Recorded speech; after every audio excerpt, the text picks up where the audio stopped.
है तो सीटें भी खाली जा रही है। आज हद ही पार हो गई है। एक ऐसा रिजल्ट आया जिसमें एक भी विद्यार्थी पास नहीं हुआ। नोटिफिकेशन आता है सहायक आचार्य ज्योतिष गणित का, नोटिफिकेशन आता है, फॉर्म भराए जाते हैं, परीक्षा आयोजित होती है और रिजल्ट आता है, तब एक भी अभ्यर्थी पास नहीं, है ना। तो ये तो वही बात हुई कि पूरा एकदम से पूरा जो है पंडाल सज पड़ा है, पूरा मंडप वगैरह सब हो चुका है और लास्ट में जाकर के कि अब किसी की शादी नहीं होगी। तो उस टाइप से कुछ रहा है एकदम बड़ा। आप एसआई वाले विद्यार्थी भी बड़ा चिंतित है कैसे क्या होगा सर आगे। तो बात करते हैं सबसे पहले तो रिजल्ट के ऊपर। सहायक आचार्य असिस्टेंट प्रोफेसर ज्योतिष गणित, इनका रिजल्ट आया है जिसमें एक भी विद्यार्थी पास नहीं हुआ है। अब इससे पहले आरपीएससी के जो बड़े चर्चित रिजल्ट आए थे उनकी बात सुन लीजिएगा।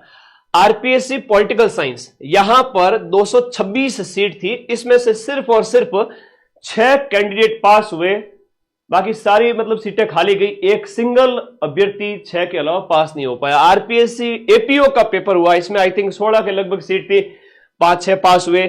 उर्दू के अंदर भी ऐसा ही हाल रहा और कई बार तो ऐसे एग्जाम में जहां 2 गुना अभ्यर्थी भी नहीं मिल रहे हैं और कई बार तो ऐसा हो रहा है कि मतलब सीटें खाली हो रही है। 3 तरह की स्थिति बन रही है, 2 गुना अभ्यर्थी नहीं मिलना, सीटें खाली जाना, और ये जो ज्योतिष वाला जो रिजल्ट है उसमें ऐसा लगा कि एक भी पास नहीं, है ना। तो ऐसे ऐसी सिचुएशन बन रही है। अब मैं आरपीएससी कह रही है कि मुझे तो शौक है ना, मैं तो ऐसे ही करूंगे। ठीक है, करते रहिए। आप यूपीएससी की तर्ज पे जाना चाह रहे हो, हकीकत बताऊं ना, तो आपको क्या है कि यूपीएससी की तर्ज पे जाना है। आपको एकदम से दूसरी सीढ़ी से सीधा 10वीं सीढ़ी पे चढ़ना है। लेकिन आपकी जानकारी के लिए मैं बता दूं, आईएएस प्री का जब पेपर होता है तब आईएएस प्री की जो कट ऑफ रहती है जीके जीएस की, वो 200 में से अभी फिलहाल की बताऊं तो 80-85 ऐसी कुछ रह रही है टफेस्ट पेपर में भी, जिससे कलेक्टर बनते हैं, आईपीएस बनते हैं, आईआरएस बनते हैं और इंडियन एडमिनिस्ट्रेटिव सर्विस के और भी अधिकारी बनते हैं। ठीक है, तो उसके अंदर जो जीके वाले पेपर की कट ऑफ जाती है, जिसमें पूरा इंडियन जीके होता है, सारा कुछ होता है उसके अंदर, है ना, जीके वाले पेपर के अंदर।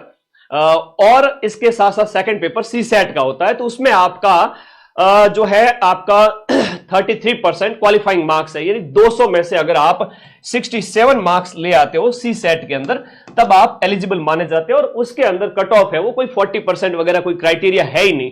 तो वहां पर अभ्यर्थी भाई 200 में से 70 number, 75 number, 80 number, other category के अंदर 55-60 नंबर लाकर भी प्री पास करके आईएएस मेंस लिखते हैं, कलेक्टर बनते हैं वगैरह वगैरह। लेकिन आप उनको तो फॉलो कर रहे हो, लेकिन आपकी जो 40% की जो नीति है ना, उसकी वजह से आपकी सारी सीटें खाली जा रही है। ऐसा लेंदी पेपर, ऐसा इररिलेवेंट पेपर बना जैसे पॉलिटिकल साइंस व्याख्याता के अंदर कि राजनीति विज्ञान के किसी विद्यार्थी से मिलना, वो कहेगा कि मेरा तैयारी करने का मन ही नहीं है।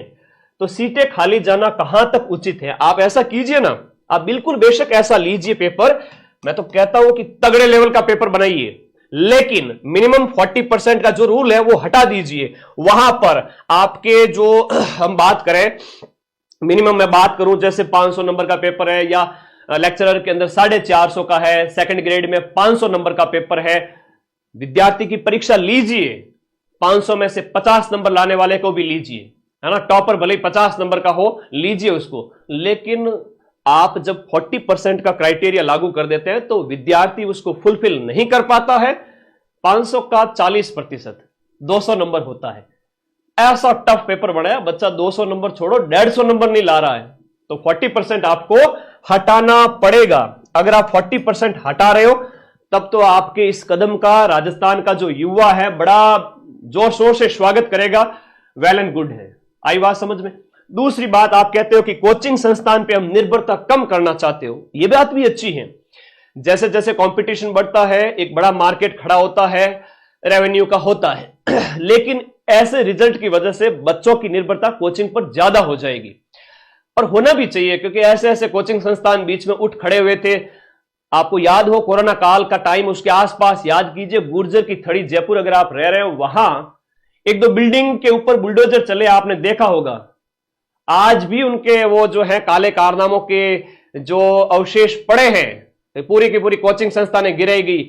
येन केन प्रकारेण 2 नंबर का पैसा कमाया हुआ था खूब सारा, कोचिंग खड़ी कर दी, टीचर पढ़ाए ना पढ़ाए, बच्चों से पैसे लिए जा रहे हैं, भयंकर फीसें ली जा रही है, बच्चे अपने माँ बाप से इस आस के साथ कि मैं जयपुर जा रहा हूं, तैयारी करूंगा, ऑफलाइन पढ़ूंगा। ऐसी कोचिंग संस्थानों पर लगाम जरूर कसनी चाहिए, लेकिन जब तक बच्चों को समझ में आएगा तब तक तो वो कोचिंग संस्थानों का खेल वैसा ही चलता रहेगा। लेकिन बात करें कि सारी कोचिंग संस्थान ऐसी होती है कि सर नहीं भाई, अपने माइंड मैप जिसको मैं चलाता हूं मैं बता दूं। फर्स्ट ग्रेड का आपने पेपर आयोजित करवाया था, सेकंड ग्रेड का आपने करवाया था सितंबर के महीने में। 13 सितंबर को माइंड मैप के टेलीग्राम ग्रुप पर 7 सितंबर को जो पेपर हुआ था उसके मैंने 100 में से 80 क्वेश्चंस के प्रूफ दिए हुए हैं आरपीएससी के कठिन पेपर में। दूसरा, स्कूल व्याख्याता जीके का पेपर बहुत टफ आया था, बच्चे खूब हो हल्ला कर रहे थे कि सर इतना कठिन पेपर आया था। जीके के 55 क्वेश्चंस में से टोटल 75 क्वेश्चंस होते हैं ओवरऑल, जिसमें मैथ रीजनिंग तो एज इट इज कैसे मिलाए। जीके के मैं कहूं तो मैंने यहां पर 40 प्लस प्रश्न के प्रूफ दिए थे, बच्चा आराम से पास कर सकता है। तो जो 99% कोचिंग का तो मुझे नहीं पता, लेकिन 1% कोचिंग इन संस्थानों के जो बच्चों के साथ रहती है वो अपनी विश्वसनीयता बरकरार रख रही है और रखेगी भी। लेकिन आप कोचिंग संस्थान के चक्कर में या यूपीएससी की तर्ज पे जाना चाहते हो, इसके लिए आप ऐसा इररिलेवेंट पेपर बढ़ा देते हो कि कोई भी उसको पास नहीं कर पाए। ये गलत बात है। और ये 24 जून का प्रूफ है बेटा।